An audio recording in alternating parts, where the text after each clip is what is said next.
In the heart of England, inside operating rooms meant for saving lives, one surgeon made headlines around the world. Not for miracles, but for madness. This isn't fiction, it's the true story of Dr.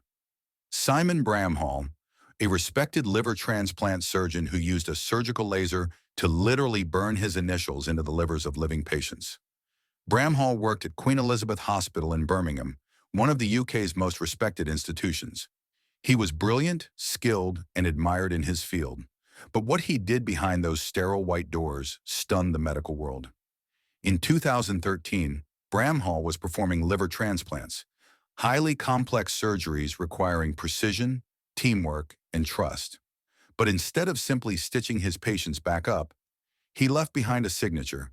He used an argon beam coagulator, a tool designed to stop bleeding.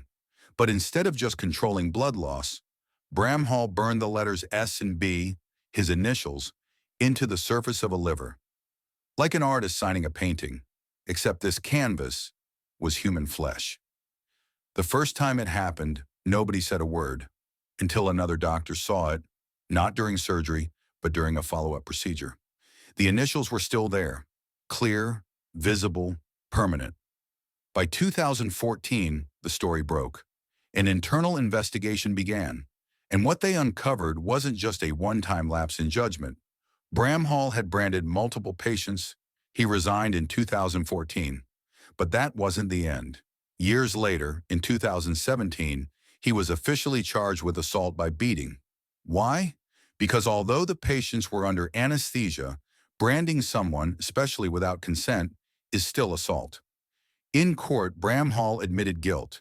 He said he did it to relieve stress, claiming it was a mistake, a lapse in judgment. But the medical board disagreed. They called his actions deliberate, harmful, and dishonoring to the dignity of the patients. It didn't matter that he didn't physically injure them. What mattered was that he violated sacred trust. The ruling? Bramhall was fined, convicted, and suspended from practice. But even more controversially, he eventually returned. That's right. In 2020, despite everything, Bramhall was reinstated, his name still on the medical register. The public? Outraged, trust shaken, and the patients. They never gave consent to be part of this twisted form of self-expression. What drives a man, a healer, to do something so bizarre? Colleagues say Bramhall was under immense pressure.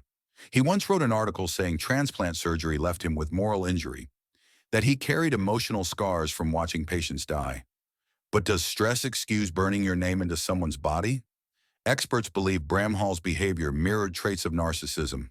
The need to leave a mark, to be remembered, to literally brand yourself into the story. And remember, he didn't think he'd get caught. The initials were meant to stay hidden, beneath skin, buried inside. But medicine isn't supposed to be about ego. It's about trust, humility, and doing no harm. Dr. Simon Bramhall broke the unspoken oath between doctor and patient. The belief that the person with the scalpel will protect you, not mark you like cattle. Today, Bramhall lives in quiet retirement. No longer practicing, no longer trusted. A brilliant career shattered by a few seconds of burned-in arrogance. This isn't just a medical scandal, it's a reminder.